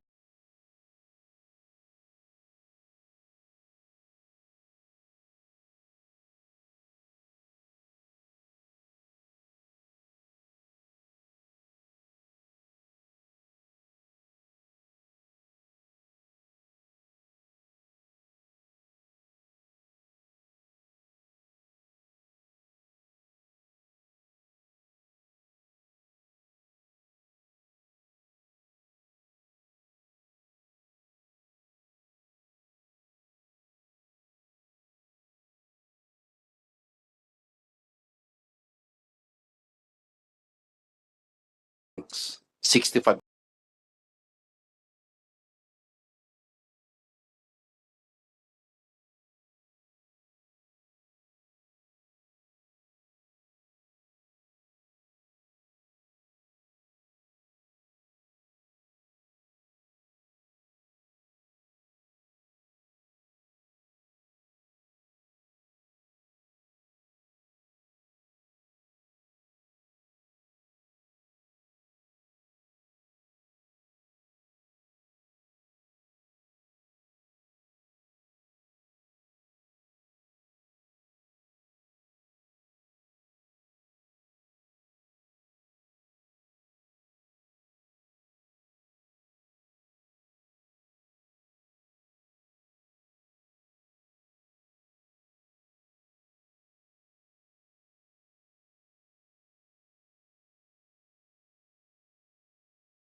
since 2018, sir. Ibig sabihin, sir,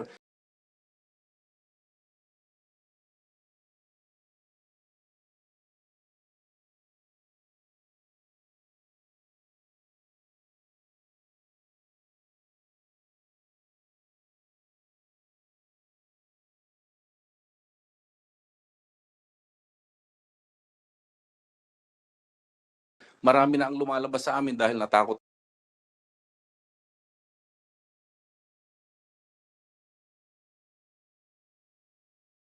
na sila sa MUP pension na pinag-uusapan natin ngayon.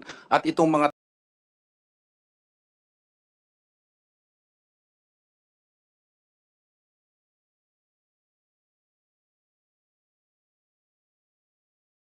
tao na ito, sir, are mga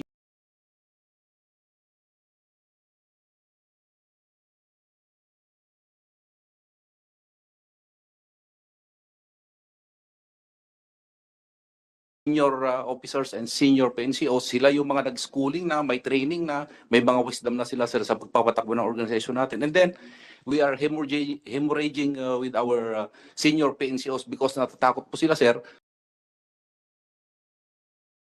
At gusto na lang lumabas.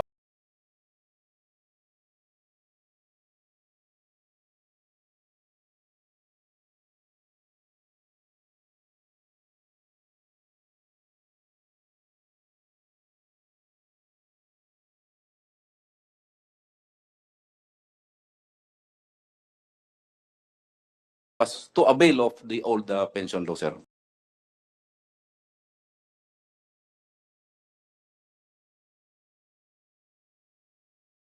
That is what is happening. So if with we the pass PNP, this sir. law, di mas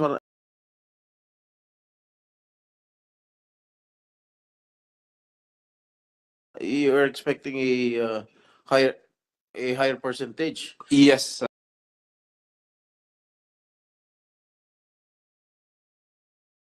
Those Your Honor. going to seek optional retirement. Yes, Your Honor. And we have here the director of PRBS to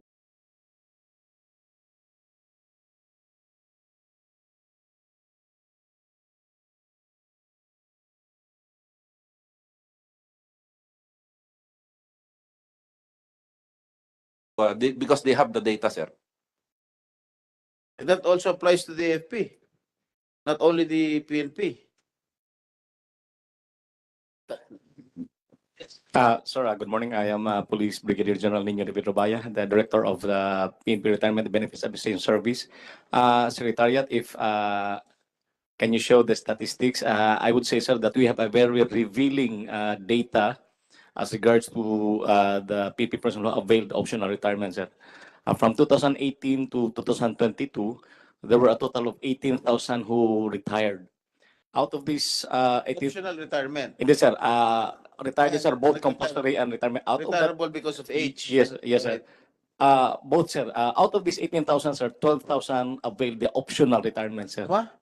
Yes sir, 12,000 sir. That's That's 60%. 65%, sir. It's only, maybe we can display the, Because of this pension only? most probably sir, there's a correlation between these Okay. laws, sir. Kung 65% ang nag-avail ng optional retirement, yung mga new entrants, ilan?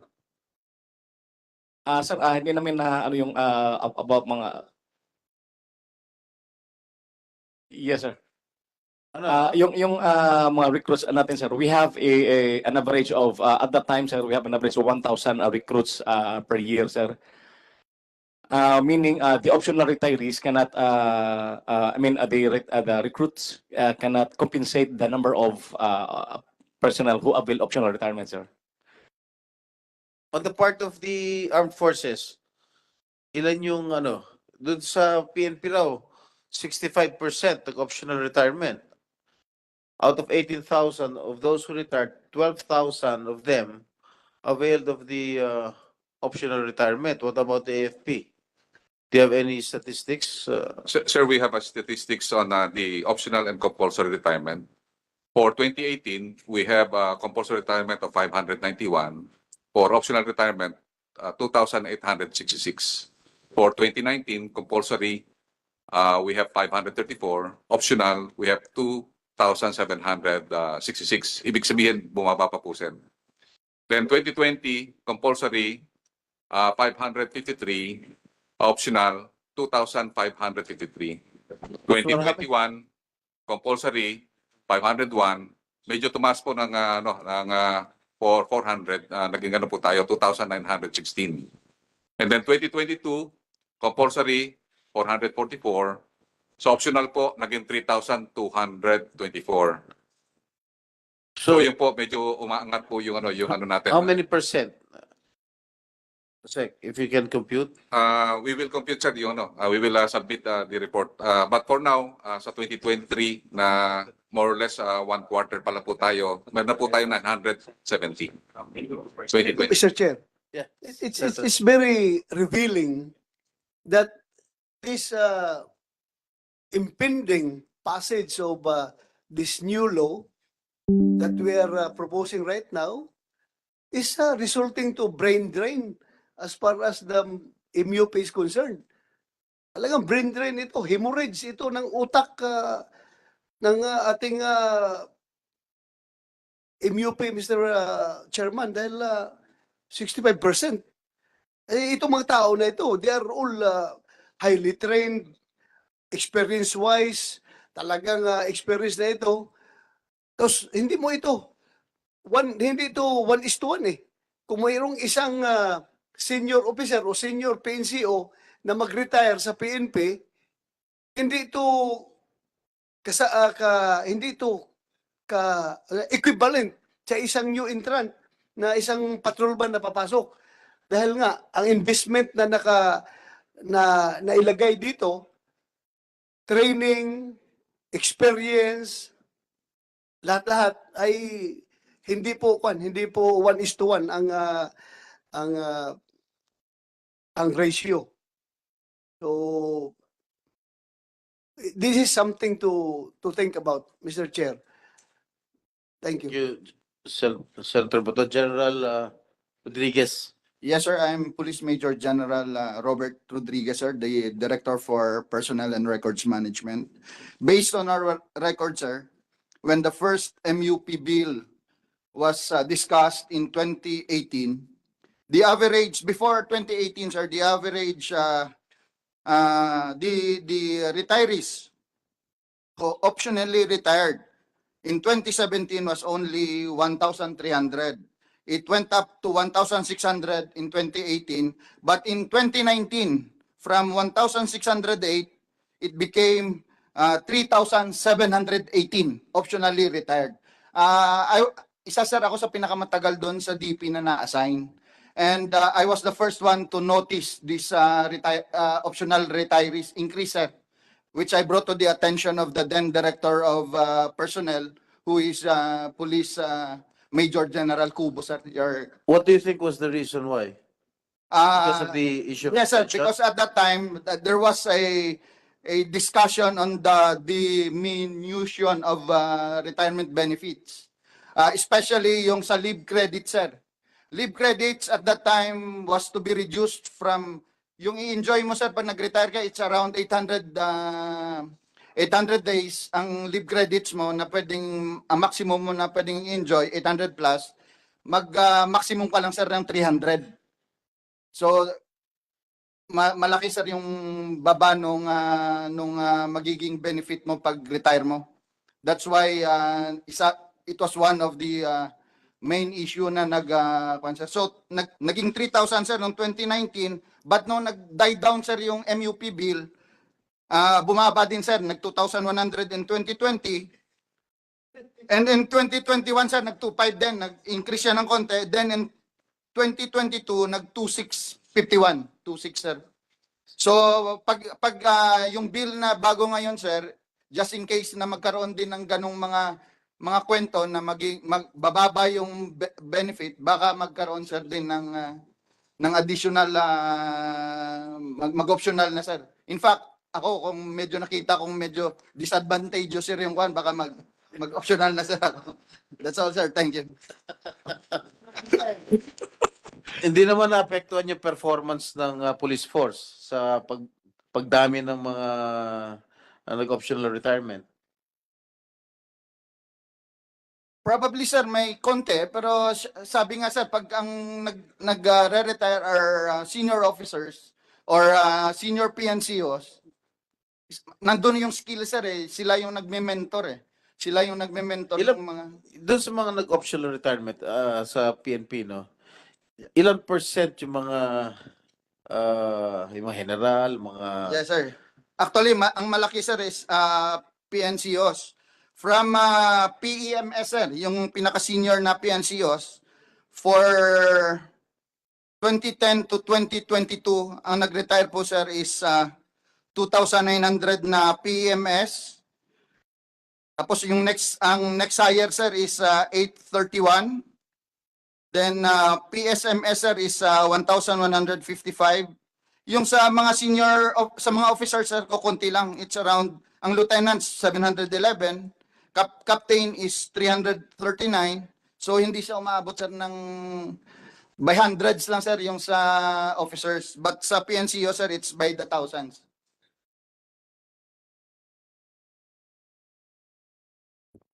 Yun lang, General Rodriguez. Sa mga generals, ilan yung mga nag-avail ng optional retirement? Wala sir, zero sir for 2010 to Gusto 2020. magpa-extend yun, hindi mag-optional. Extension ng habol nun, hindi optional.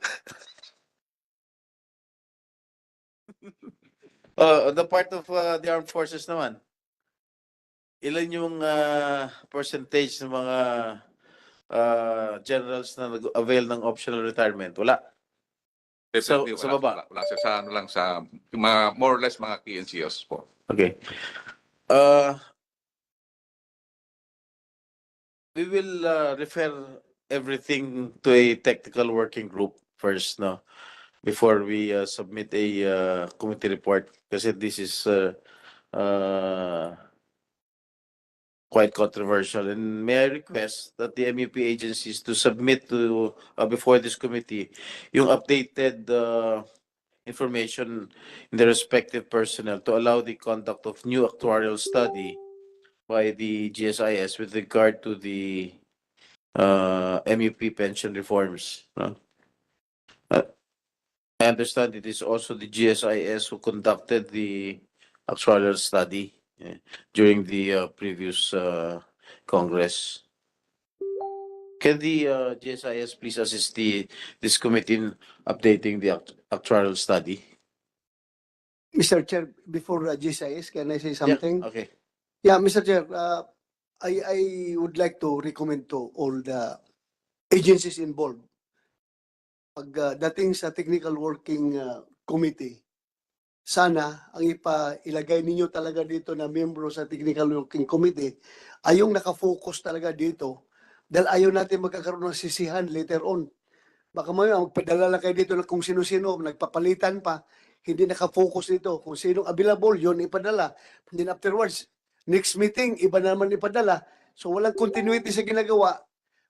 Pagdating ng araw, pagdating ng panahon, magsisisihan tayo dito na hindi maganda yung lumabas na measure na ating pinapanday dito. So please, tutukan natin ito. Ayaw nating magkasisihan sa bandang huli.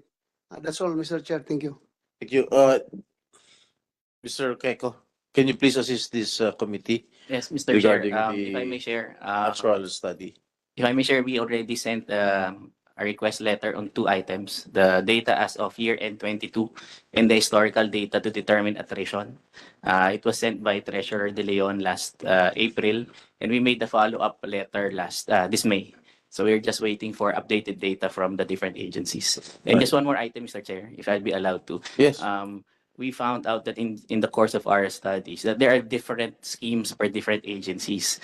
We hope to be clarified actually in the technical working committee, the actual plan that are being implemented. Because if I may share, some of the agencies have a maximum of 85% of their retirement pay, but some have 90%.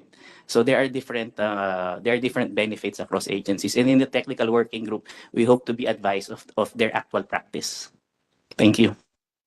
You still have something to say, Madam Yeah. Treasurer? Mr. Chair, first of all, nagpapasalamat po kami. This has been a very productive discussions, open discussions following po yung sa small group meeting. Hinihiling lang po namin sa mga MUPs na sana po maibigay na po yung data so that we can start in terms of the study po ng GSIS para ma-update nga po yung 2019 study. Pangalawa pong data na hinihingi rin po namin, yung pong mga assets, kasi po kino-contemplate nga po namin na pagpondo po ng fund are yung part of the assets po ng hawak po na in the possession ngayon po ng ating mga services. Kasi that way, pwede po namin magawa ng strategy on how to use the funds. Either papalis po namin, then may income po na pupunta naman doon sa trust fund committee that can also finance po for the pension of the military. So, sana po yung ganong information can also be shared sa technical working group. So I advise all MUPs, all stakeholders concerned to please submit before this committee your actual position paper. Yes, Vice Admiral Patrimonio. Thank you, Mr. Chair, and thank you, Your Honor. The Philippine Coast Guard aligns itself with the position of the Department of National Defense, the Armed Forces of the Philippines, and the Philippine National Police, and we fully support that this law shall be applicable only to new entrants, and that the pension rate should be reckoned one rank higher on the last previous rank the retiree occupied. Thank you, Mr. Chair. Thank you, Your Honor. Thank you. Secretary Galvez. Sir, we are in the opinion that the legislative body, including the Senate and the Congress, and also the economic team and also the members of the MUP to create some sort of information education committee that will go around the different units nationwide, because the sentiment of the soldiers is they should be consulted first before we can really put some recommendations on the law.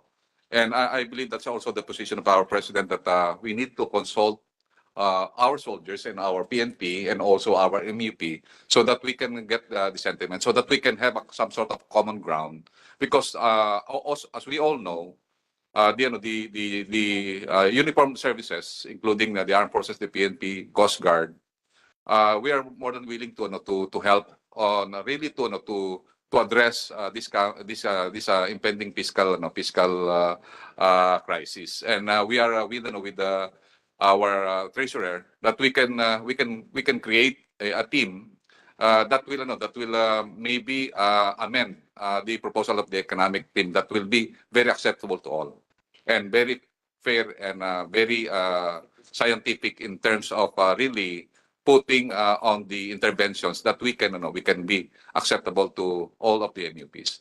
Maraming salamat po. Thank you, Secretary Galvez. Any other who wishes to speak? Yeah, Yusek Llamas of the LG.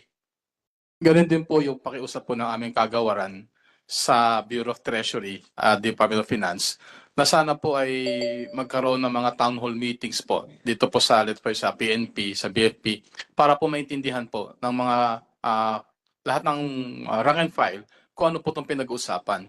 Sinabi rin ho namin sa kanila na magpresenta sila ng mga datos. Pinabanggit po about yung fiscal collapse. Ano ho bang amount ang pinag-uusapan dito? At pinag-usapan din po yung mga mandatory contribution. Magkano ho ba in actual value ang tatamaan sa kanila? Dapat po maintindihan po ng lahat po dito po. Para po sinabi po ni Senator, wala pong sisihan po rito sa bandang huli. Kung ano po ang mapagkakasunduan po natin dito, dapat po tanggap po ng lahat o nakararami ng mga kapulisan ng ating sundalo. Ito pong ginagawa po natin. Salamat po. It has to be and must be acceptable to all parties concerned. Okay. Ladies and gentlemen, I do not want to rush things. There is no room for mistake here. If this committee commits a mistake, either we go for the MUPs, we go for the government. Kailan we have to strike a balance, kailan acceptable to everybody. I do not want to rush things. I will refer this to the technical working group, but give me a timetable. No? We will adjourn by the first week of June. Alam ko hindi aabot ito ng first week of June. Siguro when we resume after the SONA of the President, then we can discuss this bill already. Hindi natin kailangan madalin to. Kailangan pag-aralan masusing pag-aaral ang kailangan gawin dito. So, Madam Treasurer and the economic managers and to all MUPs concerned, please coordinate and help our government. Okay? We have to strike a balance na hindi naman margabyado sa ating MUPs at hindi naman margabyado yung ating gobyerno. Right? So we'll refer this first to the technical working group. Thank you for your presence and kumain muna kayo. Kita ko si General Estomo, may nagugutom na. Okay. Hearing is hereby suspended. Thank you very much.